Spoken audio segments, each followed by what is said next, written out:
Seorang ibu yang merupakan pelaku penganiayaan terhadap 3 anaknya sendiri dinyatakan oleh tim dokter mengalami gangguan jiwa berat. Mengingat tim Persipa akan berlaga di Liga 2 dan menjadi tim profesional, pihak Persipa membangun kantor manajemen dan official store di depan SPBU Joyokusumo. Rekomendasi menu takjil untuk berbuka puasa, sensasi bubur lodeh sayur nangka kurma akan kita bahas dalam serba-serbi Ramadan kali ini. Selamat sore pemirsa, bersama saya Amanda Soraya, inilah Jateng hari ini. Kanti Utami berusia 35 tahun, ibu terduga pelaku penganiayaan 3 anak, 1 diantaranya tewas di Tonjong, Brebes, Jawa Tengah, dinyatakan mengalami gangguan jiwa berat setelah dilakukan pemeriksaan kejiwaan selama 1 bulan oleh tim dokter. Ya, sesuai undang-undang, perbuatan pelaku tidak dapat dipidana, namun Polres Brebes akan melakukan koordinasi dengan Kejari dan Pengadilan Negeri Brebes untuk proses lebih lanjut.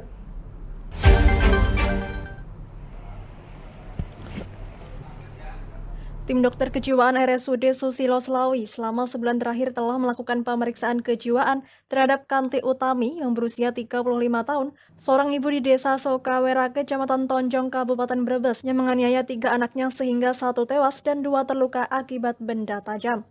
Hasilnya, terduga pelaku dinyatakan mengalami gangguan jiwa berat.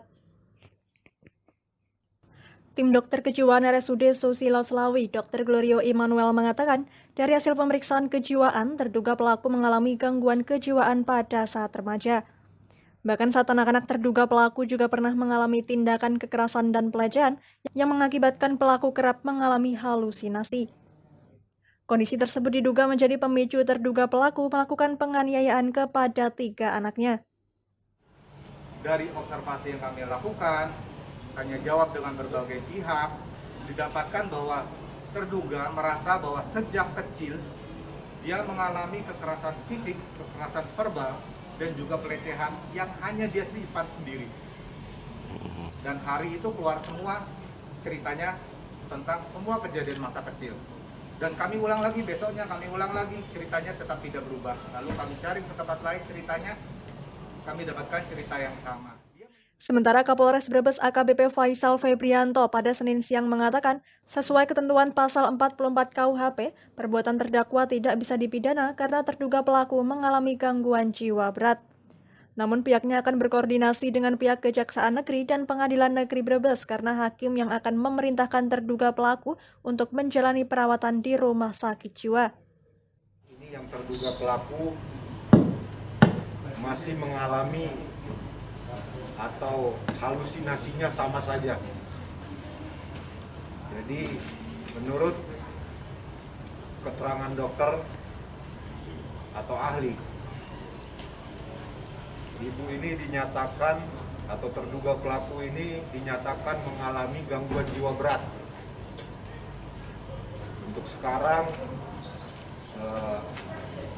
beliaunya atau yang terduga pelaku ini sudah kami lakukan observasi lagi di rumah sakit jiwa di daerah Semarang.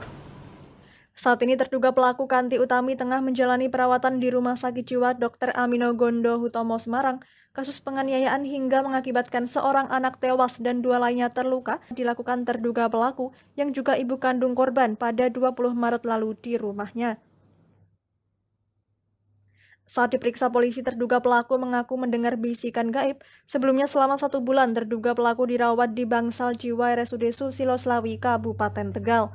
Dari Brebes, Gus Fadila, Lingkar TV, melaporkan. Persiapan arus mudik Lebaran tahun 2022, PT Jasa Marga Semarang sudah mempersiapkan baik rambu-rambu jalan tol, CCTV, dan pengoperasian semua gerbang tol akan difungsikan kecuali gerbang tol Gringsing Batang.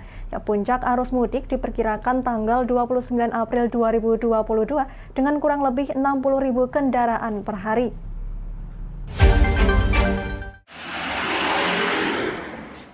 PT Jasa Marga Tol Semarang-Batang memprediksi jumlah kendaraan yang akan masuk melalui Tol Semarang-Batang diprediksi sekira 60.000 kendaraan per hari. Hal ini sudah dipersiapkan oleh PT Jasa Marga Semarang baik dari rambu lalu lintas hingga pemasangan CCTV.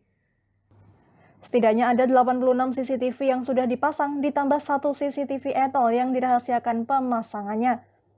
Semua CCTV sudah dioperasikan dan dapat dipantau sehingga jika terjadi kecelakaan segera tertangani. Direktur Utama PT Jasa Marga Semarang Batang Prajudi mengatakan, untuk menyambut arus mudik dan balik lebaran tahun 2022, pihaknya sudah mempersiapkan baik dari kesiapan petugas, baik petugas patroli maupun jaga gerbang tol. Ada 60 personil yang ditugaskan dalam arus mudik dan balik lebaran tahun ini. Kalau PJW memang kalau berdasarkan peraturan memang karena kita masuk ke wilayah luar kota, maka PJW hanya ditempatkan di lokasi-lokasi misalnya di daerah yang kayak gerbang, kemudian di interchange. Kan akan selalu mengadakan patroli, Pak. Jadi tim patroli kami akan kami berdayakan untuk selalu keliling. Jadi tidak cuma hanya patroli yang tapi aktif yang daerah, kemudian rescue, kemudian juga dibantu dengan sistem CCTV. Itu akan untuk gerbang tol Pak difungsikan semua atau hanya beberapa saja Pak? Semua bisa berfungsi. Semua bisa berfungsi. Pokoknya kita awal Pak. Gerbang semua bisa difungsikan. Prajudi juga mengingatkan ketika istirahat di rest area diharapkan tetap mematuhi protokol kesehatan. Terkait di wilayah hutan yang tidak ada lampu penerangan jalan, nantinya akan dilakukan rutin patroli maupun pemantauan melalui CCTV, serta disiapkan untuk derek siaga 24 jam. Usai melakukan upacara gelar pasukan Satgas Pelayanan Arus Mudik Lebaran tahun 2022 di halaman kantor PT JSP Semarang Batang, dilakukan juga penempelan stiker Jasa Marga Siaga di mobil ambulans, patroli, derek, dan tangki air, sekaligus mengecek kesiapan masing-masing armada yang digunakan untuk operasional arus mudik. Dari Kendal, Muhammad Arya, Lingkar TV, melaporkan. Jalur alternatif Pejagan Prupuk yang menghubungkan Kabupaten Brebes Banyumas siap dilalui oleh pemudik. Pekerjaan rekonstruksi jalan sepanjang 5,5 km yang rusak parah sepanjang 1,8 km sudah rampung. Perbaikan jalan nasional ini pada H-15 sudah rampung dengan aspal 2 lapis dan sisanya sepanjang 3,7 km akan dilanjutkan setelah Lebaran.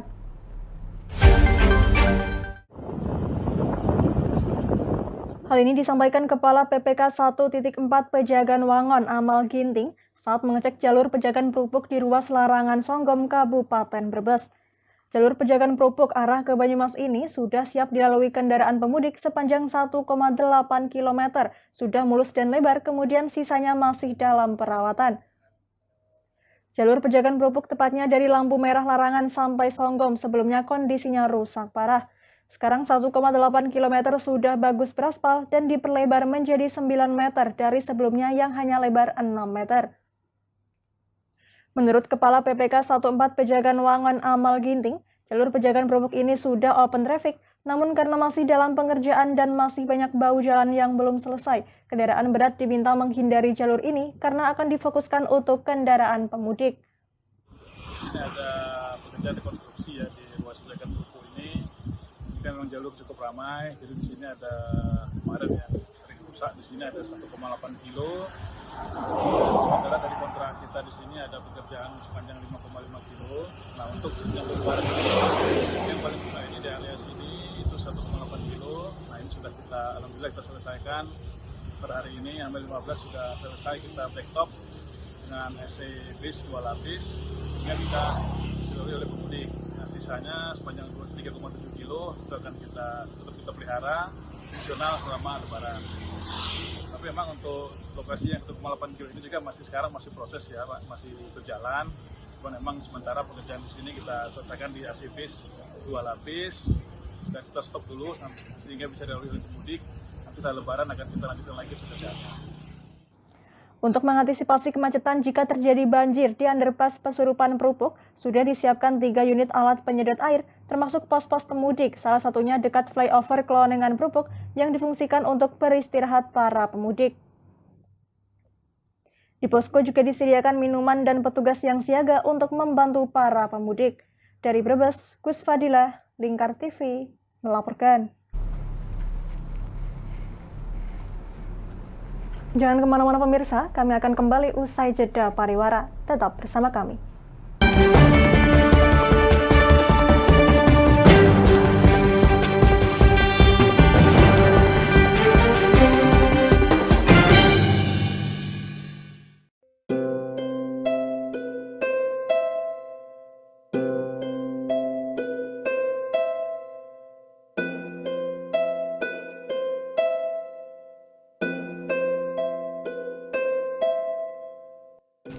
Wah iki yo siaran TV apik temenan.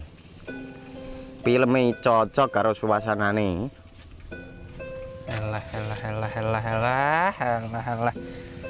Elah.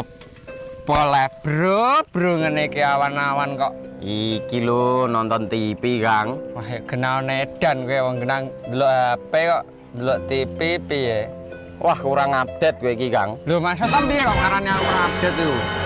Iki lho deloken, aku nonton TV tenan.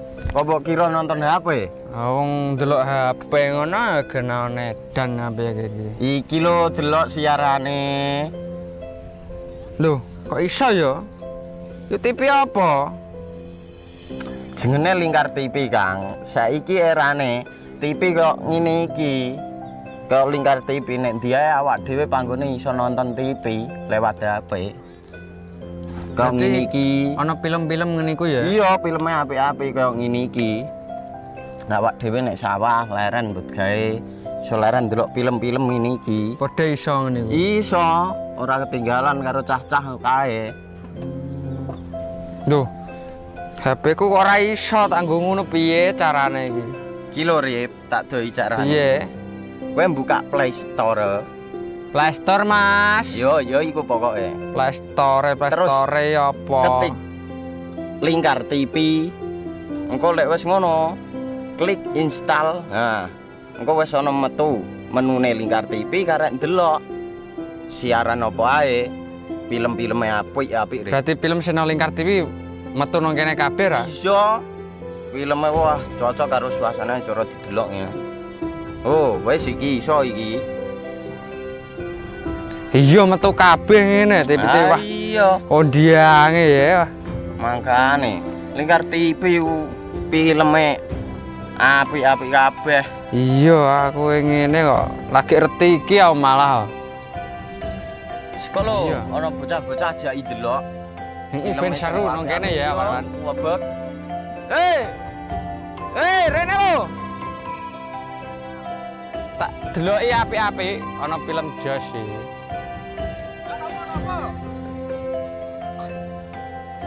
Rene go Rene. Oh iki lho tak deloki film nang Lingkar TV. Solutif dan terpercaya.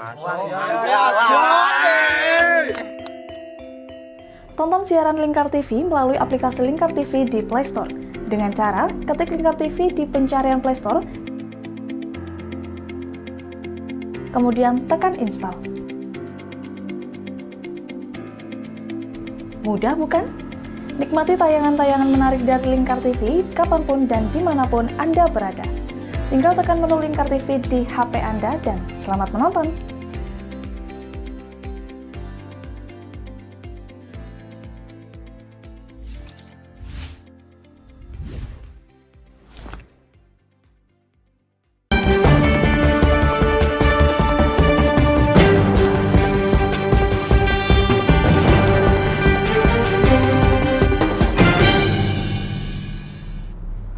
Anda masih menyaksikan Jateng hari ini pemirsa.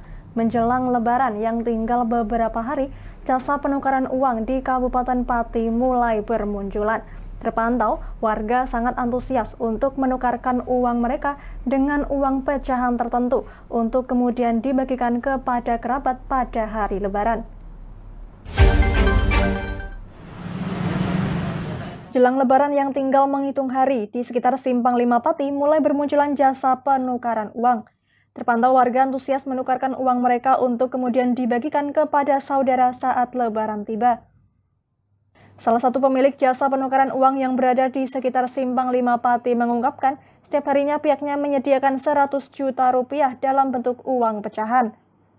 Ia mengaku mematok jasa Rp10.000 per Rp100.000 untuk yang ditukarkan. Ia juga menyediakan nominal yang beragam mulai dari Rp2.000, Rp5.000, Rp10.000, Rp20.000 hingga Rp75.000.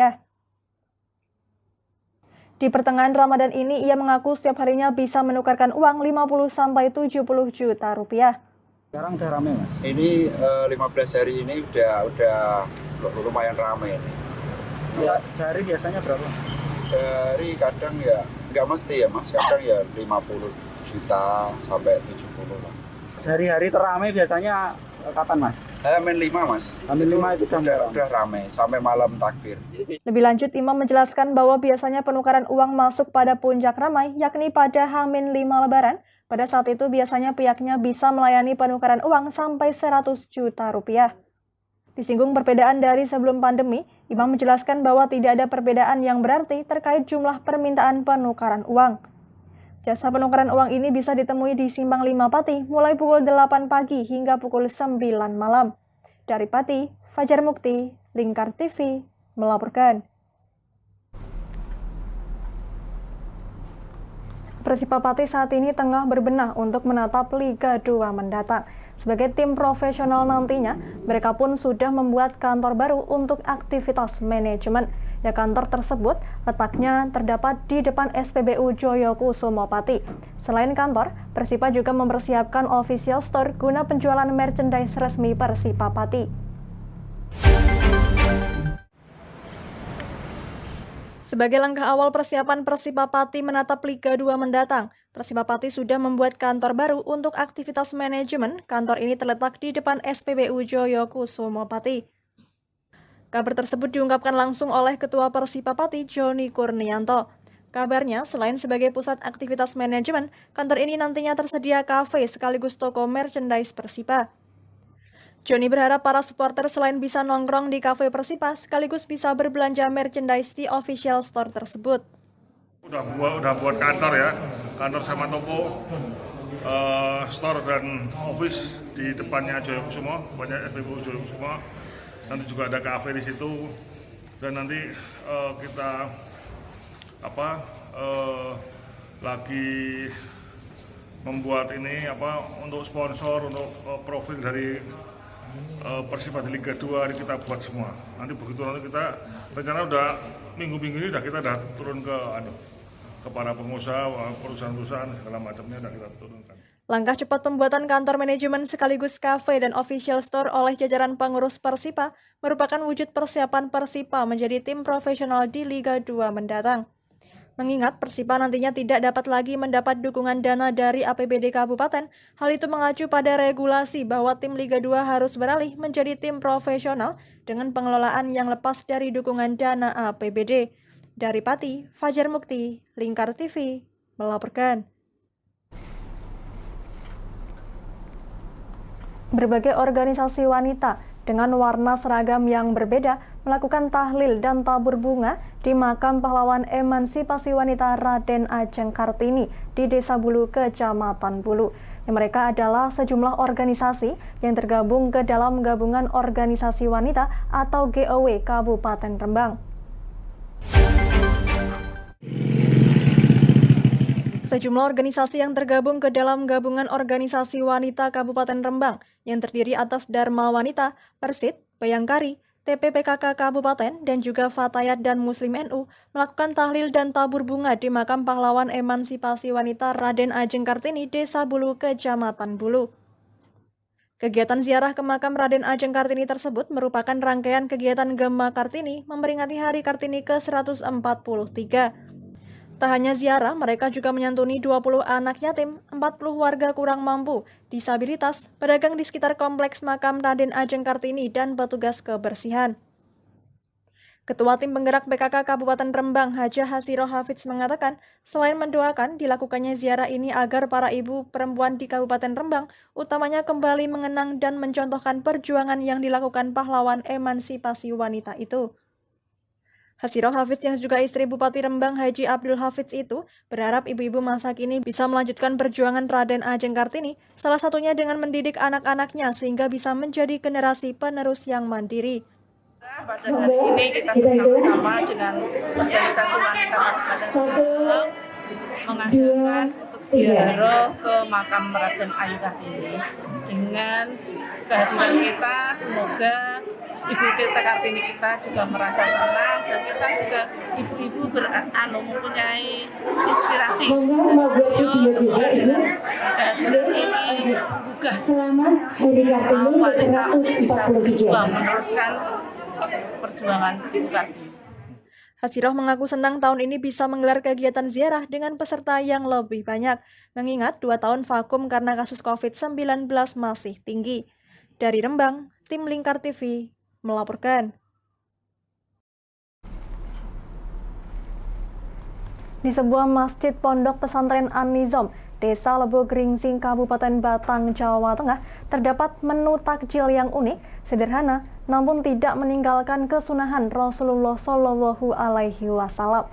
Ya, ini rekomendasi untuk para pemirsa Lingkar TV. Kami akan mengajak Anda untuk mencicipi menu takjil sederhana, bubur lodeh sayur nangka yang akan memanjakan lidah Anda dalam serba-serbi Ramadan.